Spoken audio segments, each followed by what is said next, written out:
I said I wasn't gonna make a video about this. I was gonna tweet about it, but as far as a video about this trial, I was gonna let y'all have it. Until I got on Twitter and saw a bunch of dumb niggas being typical dumb niggas and saying dumb nigga shit. At some point, y'all have to get tired of being publicly ignorant just to get retweets. And then y'all wonder why people outside of the black community view us as idiots, because we're so comfortable with being idiots because we think it's funny. So the deal with the whole trial is we're trying to figure out if it's self-defense or murder. People want to make it a race issue, and it is a racial issue, because whether or not y'all want to believe it, black men of the young variety, usually, are targeted, profiled, and followed because we're dangerous, because the media portrays us as dangerous. Because when you turn on the TV and you watch the news and you see a crime, 9 times out of 10, maybe 8, maybe 7 times out of 10, the criminal is black. And then y'all said that nobody cares about black on black crime, and if George Zimmerman was black, this wouldn't be a major issue. The major issue didn't come from the fact that he's not black. The issue came from how long it took them to arrest him. I guarantee you that if a motherfucker got his head blown off in the middle of the street and then it took 40 days to arrest the nigga, y'all'd be kind of upset. However, black people really aren't upset about black on black crime because we co-sign it. Because as soon as a fight breaks out between two niggas, one nigga is always going to say, well, he shouldn't have tried me. And then everybody else is going to agree with him. But the minute somebody who's not black does something to black people, everybody's offended. Niggas call niggas niggas every day. But when Paula Deen says nigga like she isn't a 60-year-old white woman from the South, y'all get upset. We don't expect better from ourselves, but expect everybody else to know better. If I was a white boy around some black boys and they called each other nigga and nobody got upset, why should I feel like I can't say nigga? White boy calls me nigga. I'm not too comfortable with it, but I'm not going to jump down his throat because he thought it was cool. Shit, if you call me nigga and she call me nigga, he should be able to call me nigga too, right? Then y'all take the N word and flip it and then take the ER off of it and then say it's not the same word.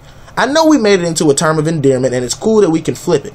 But from the outside looking in, you look like a bunch of dumb niggas for trying to justify the use of a word that pretty much mentally enslaved and handicapped a whole generation of black people while they were trying to progress for the better.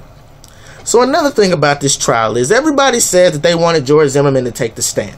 Well, for everybody who decided to skip government and U.S. history class, the United States Constitution has 10 amendments called the Bill of Rights. The 5th one says you have the right not to incriminate yourself. Incriminate means make you look like you did something wrong. So he is within his constitutional right not to get on the stand and tell on himself. Y'all talk about loyalty and not snitching all the motherfucking time. I would think y'all would know how not to tell on your goddamn self. But again, I'm tired of expecting dumb niggas to know better. Dumb niggas like to be dumb niggas and then get mad at other niggas for wanting to know better. Because the minute one of y'all says, oh, I don't give a fuck about this trial, y'all want to talk about everybody that does. This crab in a barrel syndrome that black folks seem to suffer from is why people look at us so ridiculously. Niggas never want to see other niggas do well. And then when a nigga does well for himself, be it financially or if he starts making videos, speaking, and people understand what he's saying, y'all want to talk bad about him and then say he's trying to be white. Well, if speaking in coherent sentences makes me a wannabe white boy, I'll gladly be the whitest motherfucker on your YouTube screen. Black women got mad at Miley Cyrus for twerking on the internet. Like y'all don't shake y'all ass on the internet every day. All she did was follow a trend that y'all set in motion because everybody wants to be a nigga till it's time to be a nigga, right? Y'all can't call Miley Cyrus a wannabe for seeing some shit and doing some shit y'all started.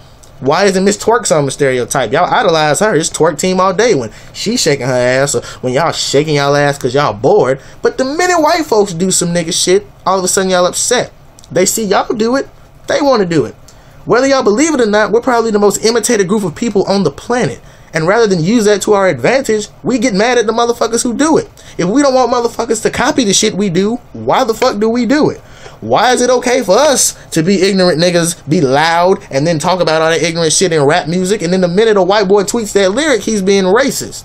Everything isn't racism. Sometimes it's just, well, these niggas is over here acting the fool. That shit's kind of funny. I kind of want to try it. Just like Love and Hip Hop. Y'all get mad at the dumb shit y'all see on the screen, but we got a real life case dealing with race, and y'all don't want to talk about it. Or y'all want to get mad at other people for giving a fuck about it. Just like the Instagram thing. If they want to black out their Abbies, they're showing support. Nobody said it was going to make the jury turn around and convict George Zimmerman. It's just showing support.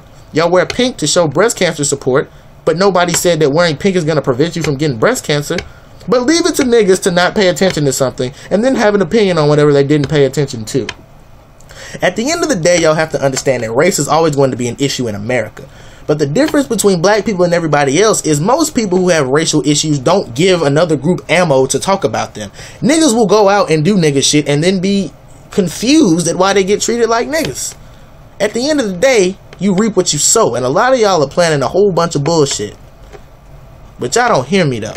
So before I get off this video, I just want to say this. At the end of the day, whether he goes home or he goes to prison, black people will still be looked at from the social side eye.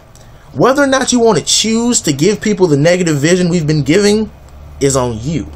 But for all of y'all upset saying that nobody gives a fuck about black on black crime, when's the last time you tried to stop a fight or tell two niggas to stop hooking? When's the last time you didn't get on Instagram, Twitter, or seeing somebody say free my nigga after that nigga killed 6 people? If y'all don't want black on black crime to continue, y'all should stop being advocates of violence. We advocate violence until it happens to us, then all of a sudden America is racist. America's racist as fuck. But at the end of the day, y'all niggas don't have to keep giving them ammo. Just because they call you nigga don't mean you gotta dance like one. Follow me on Twitter at I'm No Role Model.